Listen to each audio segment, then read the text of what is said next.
Hey everybody, it's Tuesday. And welcome to this week's edition of Hook, Line, and Striker. I'm Josh. And I'm Emily, and we are really excited to be here tonight with Donnie Albert. Hey Donnie. Hey folks. For people who have never tuned into the show before, or have never met Donnie, leave your questions, leave your comments as we talk fishing, and then we will get to them on air. But Donnie, introduce yourself. My name's Captain Donnie Albert. I'm a full-time fishing guide on Rainy Lake. I do a little bit of work on the Rainy River as well in the spring and in the fall. I make my living fishing. So I spend probably close to 310 days a year fishing, whether it be in the boat or on the ice. So I have a passion for fishing. I still get pretty excited. A lot of times I'm the most excited person in the boat. And I love to fish. I'm thanks for the opportunity to be here. One of the things that I have to say, I follow you on Facebook because you are a whole lot of fun. So that's super important in being a guide and having a guided trip. But I think people also hear what you're saying, and you're saying you fish for a living. So, I guess that's a really big question, but tell us a little bit about that, because everybody thinks they want that. Yeah, it's funny you say that, actually, because it's one of the very first things that every customer says. You pick them up in the morning and they get in the boat and they, oh, geez, man, that was my dream boat. And all you got to do is fish every day. And that would just be my dream come true. And a lot of times you say, yeah, it's pretty sweet, man. And it is pretty sweet. But I think it's a lot more work than people think. People tend to associate fishing with, me and my buddy Tom and Dave, and we're gonna drink a case of beer and throw some bobbers out. And well, that's not exactly what guiding is. Most days are 15 to 16 hour days by the time you fix things in the boat and you rig rods and you pick up customers and fish and you clean fish and you might socialize a little bit after a trip or what have you. And then you got to go home and tomorrow we might be doing something completely different. So you might have to re-rig rods, you might have to go buy bait. It's the days are a lot longer than what people would think. And you're self-employed. So, there's no one else to, hey, you want to take care of it. It's all you. It's 100%. It's your success is based on how hard you're willing to work. And that's a really amazing thing, because sometimes you even think long fishing days, and you're describing it so well. But from somebody who isn't living that life, sometimes, long fishing days, that sounds okay. Re-rigging, I love to do that. But like you're saying, day after day after day. And I think so many people also get wrapped up in, as long as there's fish there, as long as I can find them. But when things get tough, and people are really looking for guidance, they do often go to guides. So where, as a guide, do you get all of that information? Like, you don't necessarily have people to go to, or do you? Oh no, I do. So I'm one of the 10 guides for Rainy Daze Guide Service. We have 10 licensed, insured captains up here. We're all kind of independent contractors. We all work together. We talk almost every night. We'll have a couple nights a week. We might get together, 2 or 3 guys, and have a beer or something after work and say, hey, did you guys get them? Because I got my butt kicked today. And so we do share.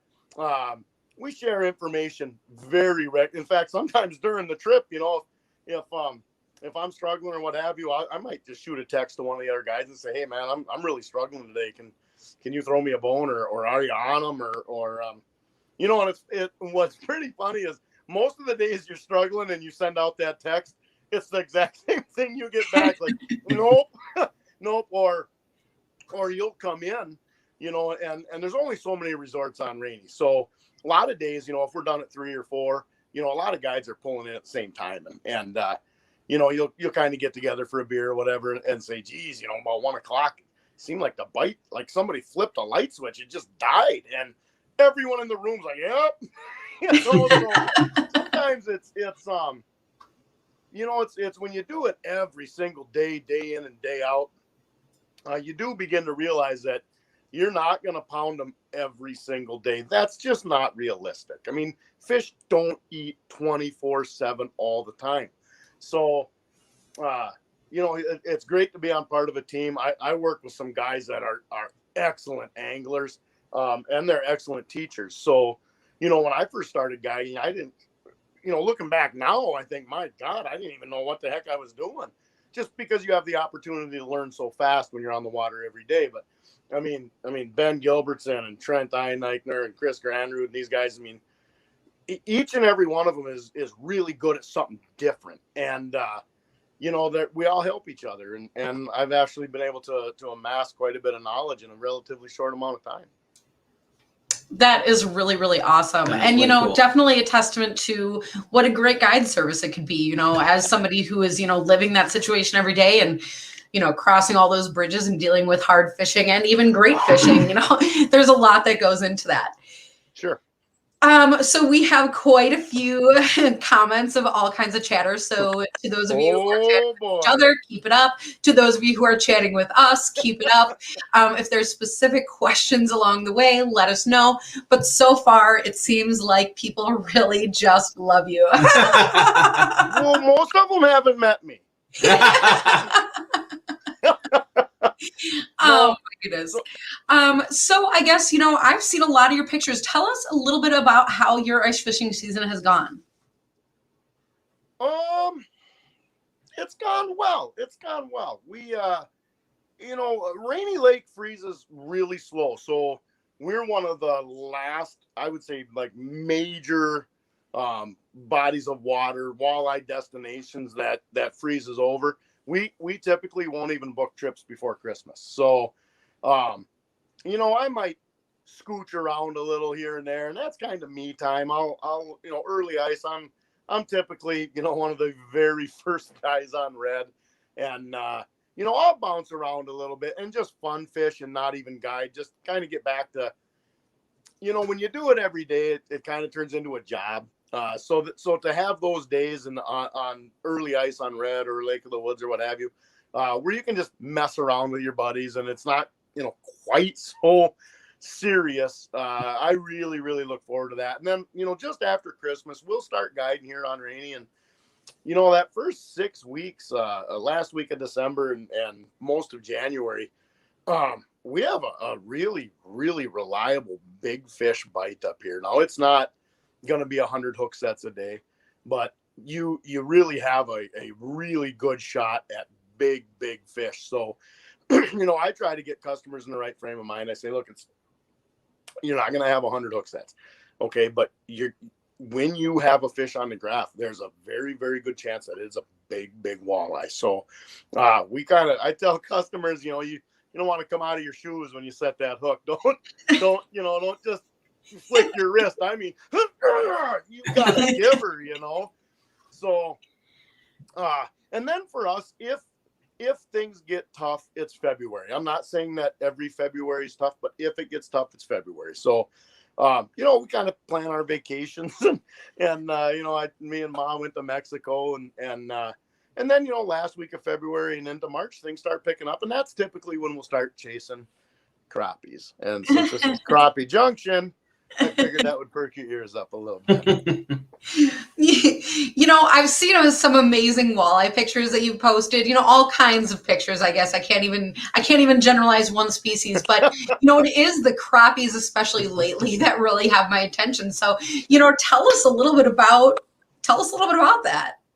So, we have a couple of different places we crappie fish. It's actually a little bit of an adventure for us, because we load everything up on the snowmobiles and we hit some back trails and we go to some pretty untouched stuff. You know, it's kind of crazy. We're basically fishing a big mud basin. So it's as soon as we get there, I tell customers, grab your flasher, grab a rod, I'm gonna start drilling. And I grid out a big area and dropping flashers in, you know, and for us it's you know, everyone wants to be, you know, so, do you use a 3 millimeter or a 4 millimeter or 5? It don't matter. For us, finding the fish is the problem. Once you have them on the screen, they typically eat. So you drop her down and ours show up 3-4 feet off the bottom. They'll just poof, they're on the grass, and you work them up, and they usually come smush it. I mean, people that have crappie fished their whole life come up here like, oh Jesus, you murdered it. And I'm thinking to myself, like, what do they do where you live?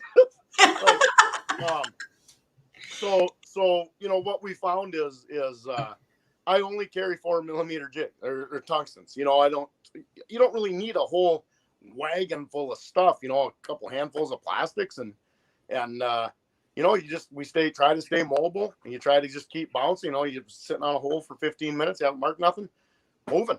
Grab your flasher, grab your rod, go to the next one. It's that part of crappie fishing I think is pretty universal. It's if you're just gonna sit in one hole and wait for them to come to you, that could be a pretty disappointing day. Yeah, that's for sure. I'm a little bit laughing when you're talking about how those crappies are hitting because, again, the season, it changes how that bite goes. But I've definitely even had times where that fish will come up and just barely grab it. And if you don't detect that little tiny bite, on your really sensitive rod or your spring bobber or whatever that is, you are going to miss that. So, I also think that there is a huge amount of excitement in having a fish that will crush a bait like that. Oh yeah, it's funny. We get so I run all JTs. I think JT Outdoor Products make hands down the best panfish rods. I like all their rods, but I run a 35-inch tapered spring bobber, and I give those to my customers too. And it's so funny. Guys will say, "Oh no, I use my own. And then after about 15 minutes, like, yeah, maybe I will try one of those just for a minute. And at the end of the day, they're asking where they can buy one. It's to me, it's just the ideal panfish rod. I mean, that tapered spring bobber is so bomb. You can, the slightest tick, or if pressure comes off it, that up bite, you can just detect those bites so easy. And but honestly, for us, most time they smush it. Yeah. But you do got to sometimes holler at customers to set the hook, like, what are you waiting for? Good Lord. Before you get too far away from talking about rods, though, because everyone always talks about that spring bobber on that JT rod. And, that really is an awesome thing. And that is sometimes what detects the bite. But I have to say, we've been using them as well. And they also do handle, when a fish is, or you accidentally hook into a pike, they're swimming by and that happens. And, if you have something that really puts a bend on that rod, it'll handle that too. So we always talk about the spring bobbers, but the rod in itself is even. Yeah. And I mean that panhandler, the thing about the tapered spring is that it makes it consistent. It gives consistency to the line. And I'm somebody that spent more hours than any living man should with spring bobbers. And Joe and I have talked a lot that just having that consistency in the line really helps when you do get those big fish because you're not folding it over. Sure. No hinge. Yeah. No hinge effect. Yep. Yeah. So just today we got in our group, we had a couple of whitefish that were 27, 28 inches long. I mean, that I tell you what, you pop one of those on a panhandler, you got a battle on your hands. So it's great because folks a lot of times think it's oh geez, I have world record crappie, and you're kind of watching their rod and you're like, I don't think so. But hey, hopefully someday we see one. That would be epic. Well, since we're on the JT rod topic, we had somebody ask, what is your favorite JT rod? Winter, ice or open water? Winter or summer? One of each because we're at the cusp of both. Yeah. Okay. Ice, since I spend most of my time walleye fishing, I would have to say the 34-inch black ring. It's got all the power in the world. It fits inside the portables. I know I got a buddy that I work with. He's pretty infamous. He likes the 38, but I actually like the 34 a little better because I feel like it fits inside the portable better. If you've got to flip over, you're not going to hit the ceiling or the front wall with it. That's just my opinion. Got all the power in the world. It's even smaller fish are fun on it, but it's got the I mean, there's some video out there last year. I think I caught a 47-inch pike on a 32-inch black rain. So the power is there. You got power to drive those hooks home. But for me, winter would be the 34. I think hands down, 34-inch black rain. Nice. And then how about summer? Whew. I imagine it's hard to choose. That's a tough question. So can I give a 2-part answer? Sure. Yeah. Okay, so for me personally, if I wasn't guiding, if it was just me out fishing or me and some buddies, the 7'1" JTX, and I will tell you why. Because it's like a dump truck. It can haul, right? So for me, we do so many different presentations up here. I mean, sometimes we're pitching jigs and plastics. We're pitching jigs and shiners. We're casting stick baits. We're, jigging straight up and down, jigging over the side, jigging a minnow, jigging a shiner, jigging a leech, jigging a worm. Or we are, there's times we're running bottom bouncers or dork rigging. And there are better rods for some of those presentations, but I feel like the 7-1 can do all of them pretty well. So like if I was in a situation where I could only buy one, it would have to be the 7-1. So there's a lot of times I have 4 of everything, right? So if I have 5 customers, or 4 plus myself, so let's say I'm using a bottom bouncer rig or something, and I'm using the 7-3 because it's got that little bit of softer tip, and I'm one short because I have 4 of everything. The 7-1 always fills in. So no matter what presentation I'm doing, it's like, the 7-1 can just, it's like the cool kid in school, he's like, he can get along with every group, and he's like, hey, yeah, it's just me, 7-1 over here. I can do that. So for me, it would have to be now, if it was as a guide, I would have to say the 7-foot panhandler, because if I end up having customers that let's say their reaction time is a little slow on say we're straight up and down, jigging a shiner bite, and you're watching them kind of, you're watching them miss fish, and you're having trouble, coaching them into, if you give them that 7-foot panhandler, those fish almost hang themselves on it. Like I'll even tell them, put it in a rod holder, and you don't have to touch it till the rod tip's in the water. Just let them eat it. Or I'll fish with one a lot because I can put it in the rod holder, right? So if I'm helping customers or landing fish or baiting hooks or, giving foot rubs or what have you, whatever that day calls for in the boat, I got my rod in the rod holder there, and it'll, that rod tip will, I got to find what there is. That rod tip will, and it'll just start to slowly curl under, and, you got little kids, tugging on my sweatshirts. Hey, mister, you got one. That's my magic rod. We're just going to give it a minute, and so if it was for guiding, I get so much use out of that panhandler.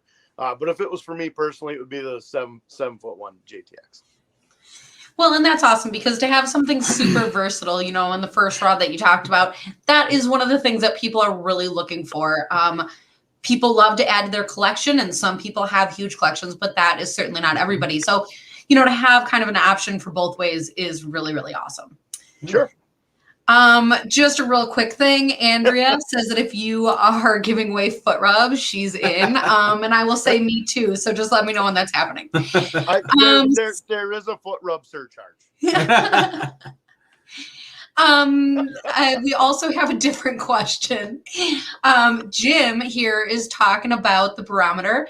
But I'm going to kind of expand on that here. So, you're a guide and you're going out kind of whatever it is, as long as conditions are safe. And Jim is asking if you watch the barometer and how that affects fishing. But I guess my other question is, what are the clues or keys that you have going into a day that will tip you into good or not good? Okay, so we'll start with Jim's question. As far as watching the barometer, I don't. It's pretty funny. One of the first things customers will say every morning is, "Oh man, did you look at the weather?" And most of the time I'm pretty honest, and I say nope. and they're they're usually a little thrown aside by it, and my answer to that is I'm going fishing, right? So if I don't like the barometer today, do I call my customer and say, yeah, you know what, Dan, it just don't look good, we're just gonna call it? No, we're going, right? So we're going.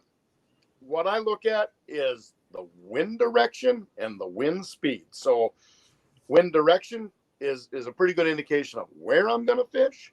Wind speed tells me how far I can go down the lake without putting people's lives at risk, right? Yeah. So, I mean, we run awesome boats this year. I'm in a brand new Skeeter WX 2200, and that's a big fiberglass boat, with a 300, but you still don't want to be 40 miles down the lake in 8-footers.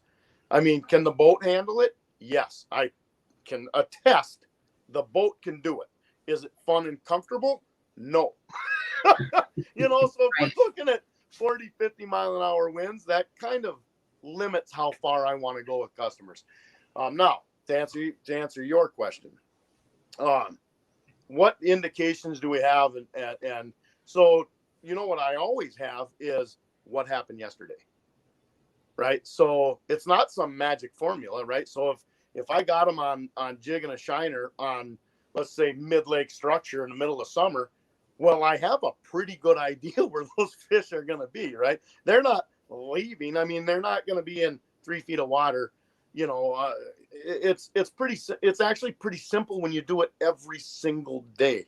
So you might go out and clearly, every walleye season, you want to start up, a little bit shallower and in some warm water bays. And those fish, they progress out and then they get to the breaks, right? And then they get to the mid-lake structure. So let's say I'm getting them on the breaks, the middle of June, and I go out and I have a real tough day and I go, they usually start transitioning about now.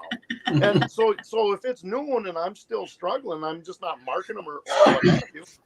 I know because I've been here for years that the next thing they're going to do is start making their way out to mid-lake structure, right? So the biggest mistake that we see people make is people tend to fish their memories, right? So oh geez, me and Bill were up here 5 years ago and we just wailed on them in 4 feet of water. Okay, well, you're here in August now. Guess what? Those walleyes ain't in 4 feet of water now. So, but people do that. They fish their memories, and I've been guilty of it. Where you just go, man, you know what? We wailed on them here, and you keep going back, and they're not there. Well, you need to adjust what you're doing. There's other days, and any guide will tell you, I go out with like 4 different game plans, right? So I'm going to try this. And if this doesn't work, I'm going to try this. And if this doesn't work, I'm going to try this. And sometimes, I mean, you're on the 5th or 6th presentation in the 50th spot, and all of a sudden it clicks. And you got the last hour or two and you're pounding on them. And I'm actually real thankful when that's how it happens, because people don't remember that first 6-7 hours you struggled. They remember that last hour. So, it helps to have game plans, but no preconceived notion, if that makes sense. If you go out and all you got is 1/4 ounce jigs and some shiners, well, if they're not going on 1/4 ounce jigs and shiners and you don't have crankbaits, bottom bouncers, a million other options, your hands could be pretty tied. So I like to have options, and if nothing else, at least you can teach your customers, maybe another trick in the bag, like Captain Trent. He taught me how to pull cranks on snap weights, and that's a technique that A, produces fish, B, some customers have never seen that before and they're fascinated with it. Like, oh, you got this app on your phone and you click this on there, and man, that's interesting, and at least you can teach somebody something, so there's still some value to the trip, even if the fish don't cooperate. Yeah, that is absolutely really cool. And I don't mean to go back a little bit in what you're saying, but I love the idea of versatility, because the other thing that I feel like I hear all the time is when people get to their spot, or somebody's in my spot or something like that. And, there are occasions where there is a point on the map because there is a rock pile, or there is a brush pile, or there is a crib of whatever sort, whatever. But I think one of the things about fish is that they like swim around. So like you're saying, when it's about learning something else, what is it about that spot that's attracting fish? Is it the depth? Is it the crib? That's different. Sure. Is it the forage that's around? And so, you're talking about, fancy techniques and all of that. But I think even sometimes to be able to, kind of talk the core of fishing is really, really beneficial as well. Sure. So everything is replicatable. Okay. So I guess what I mean by that is if I come around, let's say I have a spot in my mind. Hey, I did good there yesterday, or I did well there yesterday. And that's where I want to start again today. And you rip down the lake with your customers and you're jaw jacking and having a good time, and you come around the point and God dang it, there's 3 boats sitting right there. All you really need to do is replicate it, right? So if you're on a windblown point that, say it drops down, and there's a little shelf at 27 and it drops down into deeper water, and yesterday those fish were on the shelf. Look on your map, find another windblown point where there's a little shelf at roughly the same depth, go scan it. And guess what? More times than not, it's going to hold fish, and you're going to go, oh, I would have never thought to even look here. Spot locker up and away you go, and you're back in fish. It's replicatable. So I'll even go back to remember how I said I really wasn't that great a fisherman when I started guiding. So I remember back in springs past, I kind of grew up as a bass and muskie guy. And I would occasionally catch big walleyes in the spring, throwing stick baits. And I specifically remember thinking, well, that walleye's crazy. He must be lost. And it never occurred to me like, hey, that's a pattern, It could be something you should maybe try to do.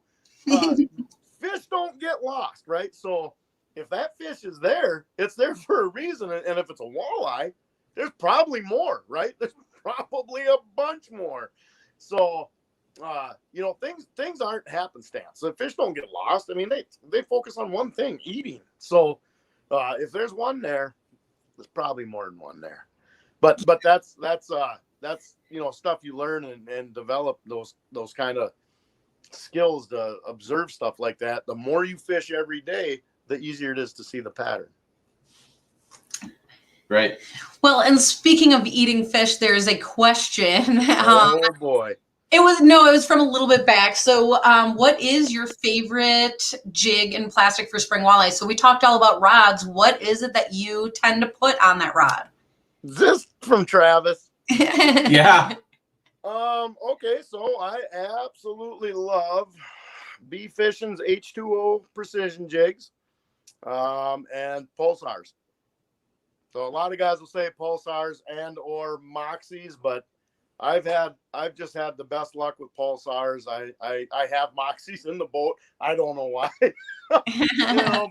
but for me, it's almost always a precision jig from B Fishing, and the Authentics pulsars also from B Fishing. So I got crates of the stuff, and it just flat out produces. It flat out produces for jig and plastic, for walleyes, and I mean we have smallies crush them, and I've got 40-inch pike on them things. They're pretty versatile, but I would say if I had to only pick one, like moving forward, that's what it would be, pulsars. And do you have favorite colors, or that's top secret? Depends on where I'm fishing. So, I've always kind of thought that I don't even know if I can say this in today's world, but white is my go-to, because most prey, their belly is white, right? So pike designed to feed up, walleyes designed to feed up, right? That's how their eyes are positioned in their head. So if they're eating, saugers, young of the year walleyes, if they're eating shiners, Cisco's, all those things have a white belly, right? So it's white. To me, it's that simple. It's now can you catch them on other colors? Of course you can. But I do think sometimes the different colored baits are meant to catch fishermen, and all you really need is white. I can't can't say I universally agree, like for crappies always, but I think that you're onto something with the white, in clear water that kind of is match the hatchie. Sure. And if you are in stained or dirty water of some sort, then that white really is an eye-catching color without being too far from ordinary. So, well, and I like to mix up some dark colors in there too, dark greens and purples once in a while. That's just more of like a shadow thing. But yeah, white's really good too. Yeah, absolutely. So, that's been a lot of fun talking about open water. Do you guys still have ice up there? Oh yeah. We have on Rainy Lake, we've probably got over 24 inches yet, just over 24 inches. So I like one extension on the cage row where we're at right now. So. And then how long does your ice fishing season tend to go? Or how long do you book seasons if that's trips, if that's two different questions? My last ice trip this year is tentatively booked. I mean, it's booked. It's tentative whether or not we'll take it, whether or not we have good ice. But my last ice trip this year is booked for the 29th and 30th of March. And my first open water trip on the river is booked for the 3rd of April. So, it's funny. A lot of folks think that you got this big 2-3 month, while ice on and ice off. And that's really not the case. I mean, we had days where I was guiding on the Rainy River and Chris Granrud was ice guiding the same day. So there's the turnaround, like I'm picking up my new boat Thursday. So just so I can start the organization process and start getting it loaded up for the things that I want to do in the spring on the river. So there's really not, there's not this big window of free time. I mean, it pretty much goes, get home from my last ice trip and chuck everything in the garage, hook up the boat and go to the river. So it's real fast turnaround. That's one of the things that I love. We're by a totally different river than you are. Sure. But, we are actually starting to see a lot of our shores open up. We're having some really warm weather. I know we're in not even quite central Wisconsin. And I mean, I hate to admit it because I don't even want to. But, I'm trying to figure out how to build bridges across places right now. Sure. But, not everybody is so blessed to have a river to turn around to. And, that really does extend the seasons of, I guess fishing in general, or connects them, Sure. So that was really nice. But one of the things that I do know about that is that it's really extreme conditions between the winter and the open water and all of that back and forth. And I know that you love striker gear, and I imagine that's one of the things that helps you do that. Yeah. So ice season, once I get on that early ice, I pretty much live in my climate bibs and jacket. Even if it's just the liner for, the end of November, December, January, February, almost 5 months. I mean, I wear my bibs every single day. If I could only pick one striker product, I mean, I do really love most everything they make, but the climate bibs to me, I rode snowmobile out in 48 below zero 6 days ago, and I almost put the liners in them. I thought about maybe today I should put the liners in them, but I didn't. And honestly, my left knee got just a little bit cold on the 6 mile snowmobile ride out. But they're just, the durability is it's just insane. I mean, what I put a pair of bibs through in one winter is going to last, it's a weekend fisherman probably the rest of their lives, honestly. I mean, I fall off snowmobiles and I run and tumble and do somersaults, and I'm tough on equipment, and they just go and go and go. They probably could be washed. I will tell you that much. Yeah, I feel like mine actually need a wash too, but at this point we're almost at the end of the season, so sure. I don't know if I can wait that long. And I wear the climates also. I tend to put my liners in most of the time. But you're talking about being super mobile. And so to have that ability to have the liners in, to take them out, is really great. Also the ventilation with all the different zippers. I'm like motioning on my leg here, like anybody at home can see that, and you can't. If anyone's worn them, they know what you're doing. Yeah. Well, that's a really great point because, whether you're in the Climate, the Hard Water, the Predator, that is a feature that all of the suits will have is that zipper system. So that is a good point. Anybody here that's watching about Striker, you might already know about that zipper system. Yeah. Also, there's a beverage holder. Do you know? Yeah. Have you found it? Have you found the beverage holder or no? Oh, yeah. Right in the side. Do you know how many people have Striker bibs and don't know about that? You know what I'm even more surprised about is how many people don't know about the adjustable hem. Because I'm a short guy, and we'll see people putting them on and walking around with them, and they're like, "Oh, these are way too long." And it's like, dude, I can wear these, and I'm like 6 inches shorter than you. So let me show you. Yeah, no, super critical. Otherwise, you get these great big ice bombs, built up around the bottom of your bibs, and hemming them is actually pretty critical. First thing, actually, I don't do that. I have my wife do it. I'm not a technical guy. That's funny. You're talking about the beverage holder. I do also like that there's that little cinch on it because you could put your waxies in and your spikes, and those little smaller containers don't fall out. Yeah. But the other thing that I guess is our little tip for the bibs, or I guess you could maybe even do it with the jacket, that front, the flap over the zipper there, it's a magnetic closure. That's nice. It holds it there. And I guess I don't know necessarily how it works for walleye fishing, but certainly if you are doing crappies or panfish of any kind, if you're switching a jig, you can take one jig and put it to the magnet of that flap. And then as you're cutting your other off and putting it away, you're not dropping anything because everything is always, off the ice. And so when you're ready, it's just a magnet. Nothing sticks, nothing catches. Grab it right off that magnet and you have it right there to tie. Interesting. I would have never thought of that. That is interesting. I'll keep that in mind. Yeah, that's one of the things. I mean, otherwise I'm dropping that jig somewhere. Oh my goodness. Other questions? Is there no other viewer questions? I mean, I'm an open book, folks. Ask away. We have people talking about that they love Predator and hard water bibs. Somebody does a Predator bib and a Climate jacket, it looks like. So that's a really great point, like mixing them and matching them is possible. If you're into that, the color schemes tend to go across the different across the different styles. So you can customize like that. We do have another question. Do you tend to fish the same spot day in and day out, or do you give spots a break?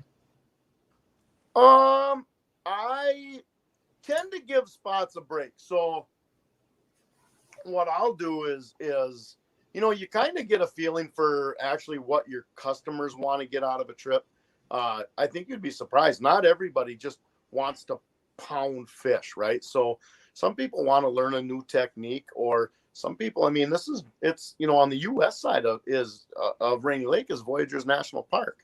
So, if I have a reef that's producing close to the resorts, it's actually kind of a disservice to just go spot lock on that reef and just pound fish all day, So what I'll try to do is if I've got a reef that or a spot, or kind of depend on what type of fishing I'm doing, but let's say I've got a spot that produced yesterday. Okay, well, I probably want to start there again, and we might give it a couple hours, and if we catch fish, if we're having fun, and I might say, hey, you know what, you guys, we've got some fish in the box, and we've got some overs, we got some great pictures. I've got this wild idea. Are you guys in? Because it's something I've been dying to try. And, most folks are like, yeah, let's give it. So, I might go search a little bit. And if the day's been partially, successful, you don't necessarily need to sit on the same spot. What a great opportunity to scout, or to even say, you know what, I've always kind of liked this little chunk of structure over here. You guys, let's just sit here for a couple minutes and if you've already had success that day, and people are laughing and smiling, and the sun is shining, and your bald eagles are flying over, You know, I mean, yeah, most of the people we take fishing are on vacation. I mean, we get the privilege of I get the privilege of spending part of your vacation with you.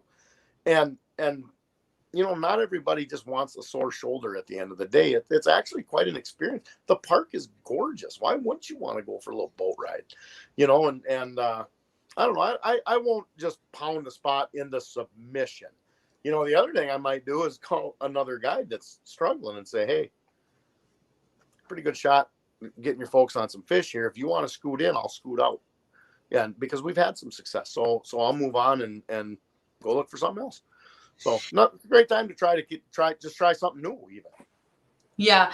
Well, and you always hear the saying, like, don't leave fish to go and find fish. Sure. But, I think a little bit contrary to that, you never know what types of fish are schooling together. Sometimes that breaks down a little bit by size, depending on, Sure. how, depending on a lot of things, I guess that's a different topic. But, if you are able to move, find similar conditions or find some, sometimes you might even end up a little bit lucky and find something that you didn't expect to. Sure. You might unlock something. And if the other thing is that if you're just going to spend every day, I'm going to beat this spot into submission, right?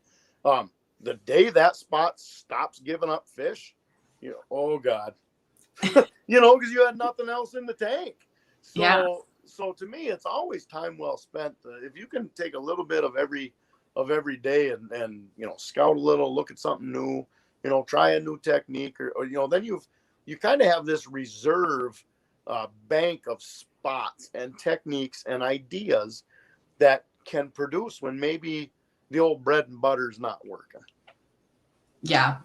Well, and you hear a lot too that fish get used to different patterns, or they get used, they learn quick. Everybody kind of words that different. But if you're out there, especially as a guide, that's a perfect example. If you are out there with the same boat, with the same rods, the same jigs, the same plastic, or the same bait every day in the same spot, like, those fish, they're going to learn that their friends go and eat, but don't come back. Right. Well, the fish learn, but who else learns?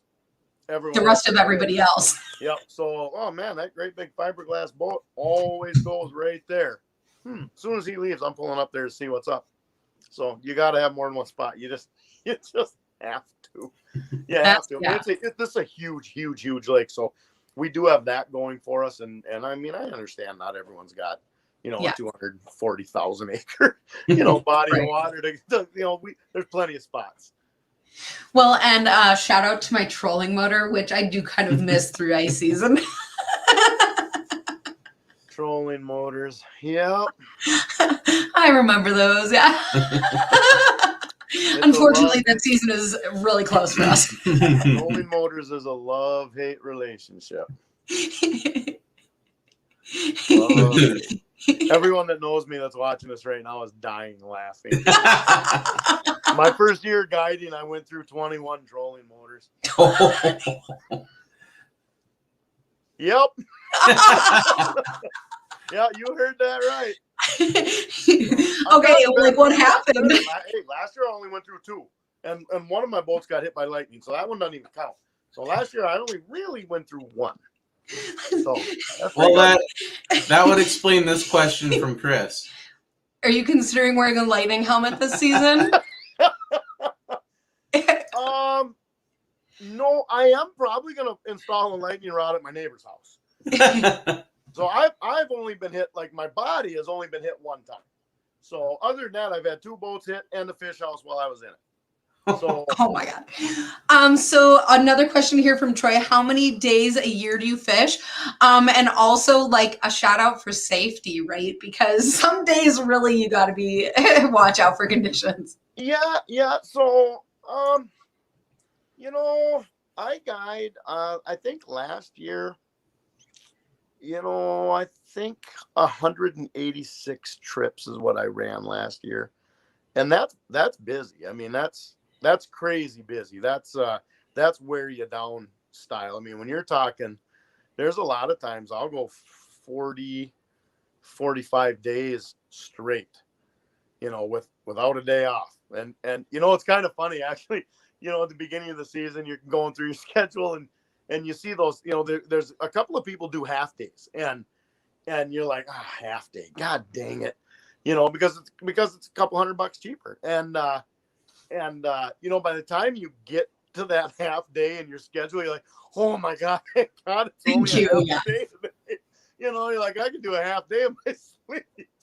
So, but it's you know, as I'm pretty busy. I'm super busy. In fact, I think, you know, I don't know for a fact, but I have to guess that Rainy Daze Guide Service is the busiest guide service in the Midwest. I don't know that anyone runs the number of trips that we do. It's insane. We are insanely busy.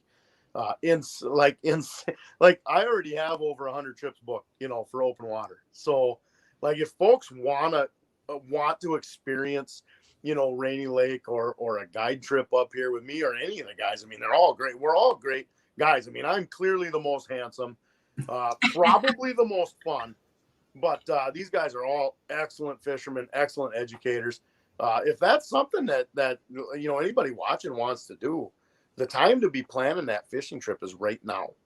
It's right now, right? So we have some people with interest. So not to cut you off, but like, can you elaborate a little bit? What are the rates, and you know, how would people go about booking a trip? You've got people excited. So our rates are $450 a day. Okay, so let's start with open water. Open water rates are $450 a day plus bait plus gas. So, you know, the bait and the gas, that's separate from our fee due to the fact that, you know, gas could go up $2 a gallon. You know, you book your trip now and in August gas is $8 a gallon. Well, you know, you actually don't make money hand over fist here as a fishing guide. So, you know, there has to be a little insurance on our end that we're not actually losing money. And we throw bait in there as well. So if we're throwing stick baits or what have you, and you got a, you know, a client that throws 15 of them up in the pine trees, you know, well, at $10 a bait, that's a lot of money. You just can't sustain those kind of losses. So, for us, it's $450 a day plus bait and gas, and that's good for up to 3 anglers. So, you know, if you round up a couple of buddies or whatever, it's $150 a day plus a third of the bait and the gas. You know, and then if you have a fourth, it's I believe it's an extra $50. If you have a fifth, you know, that you're going to want to discuss with your captain, because there are certain bites where having 5 guests in the boat is just too chaotic, and someone's going to get a hook in their eye. So, you know, like if we're straight up and down jigging on structure, I've done as many as 5, and it's a lot. I mean, it's a lot. So at that scenario, I would recommend getting another friend and doing 2 boats, you know, and you kind of work as a team, would be a better option. Ice fishing is $450 a day, flat rate. No, the bait and the gas are included. So if you want to book a trip, you can go to, and I'm sure you'll put all this on the Hooly Hoo after the Dealy Dopper there. You can go to www.rainydaysoutdoors.com, and you know, we've got all our rates and the, you know, kind of the services and whatnot there. You can message me direct. You could message Chris Granrud direct. I believe the company phone number is on there. You can connect with me through Facebook Messenger or I mean, there's ways to get a hold of me. But, well, and for people who do like to follow on Facebook, you know, I imagine that the guide service has a Facebook page, and then you do as well then? Oh my gosh. People like following you, Donnie. I know it. Oh boy. Yeah. Rainy Daze Guide Service has a real active Facebook page.